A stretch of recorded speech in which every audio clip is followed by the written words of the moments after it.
All right, hey everyone. This is the plan for our last week of English 8. So, just like the previous weeks, this is a 3-step plan. But one way that it's different, and I wanted to make sure I talk you through this, is that you have 2 distinct options. Okay, so you've got option A, and you would do step 1, 2, 3, and the Google form afterward. Or you could do option B, step 1, 2, 3, and then the Google form. You'll also notice on the side of this slide that it's due May 29th by 3 p.m. So I'm making this available to you before the weekend even starts so that you can plan to be done by next Friday. That way we can have everything all wrapped up before our virtual graduation. So if you choose option A, instead of having assigned reading for the week, your assigned reading is to read through your old work. So go into your OneDrive, your Google Drive. It really just kind of depends on how you have stored your stuff.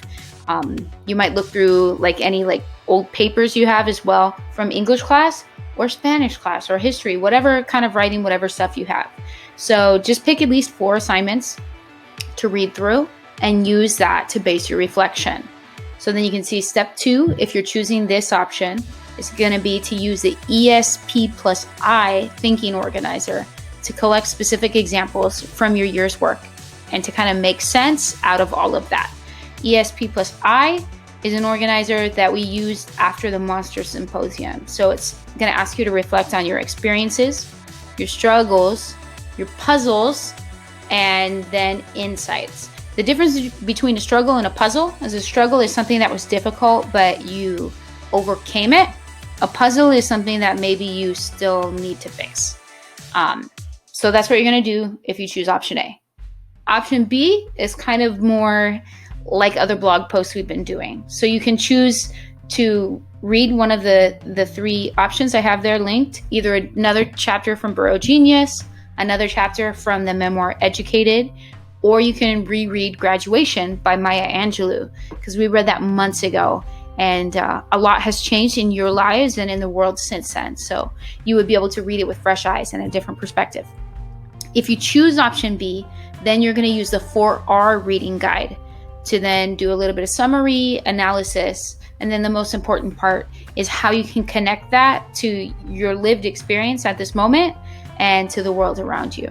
All right. And then, so either way, whether you use ESP+I or the 4Rs, you notice there's 4 sections, 4 boxes, and that would basically be 1 paragraph per section of that organizer.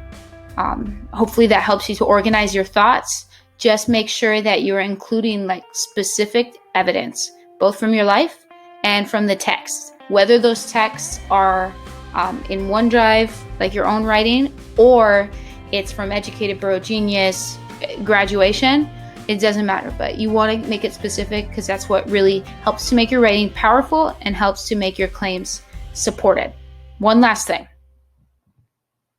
Don't forget to fill out the last Google form. It's always important. It's always very helpful. It's always the most crucial thing to help me make sense of and organize and check in your work.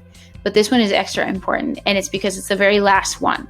So you'll see on this screen, I took screenshots of the 3 different sections. So the first part, same as always, just like name, what period you have English class. The second part is the same as the past few weeks as well. Like, give me the link to your blog post, give me a little bit of information about that. The third part is a little bit different. So this is an opportunity for you to do some self-evaluation. Think about what your strengths are. Think about what you want to work on going into next year, going into high school. And then I also would really, really, really love to know what writing, what activities do you feel helped you the most to be a better reader, to be a better writer? And what do you think I should change? What should I get rid of to make room for something else? Do you think I should get rid of Shakespeare and add a new book club?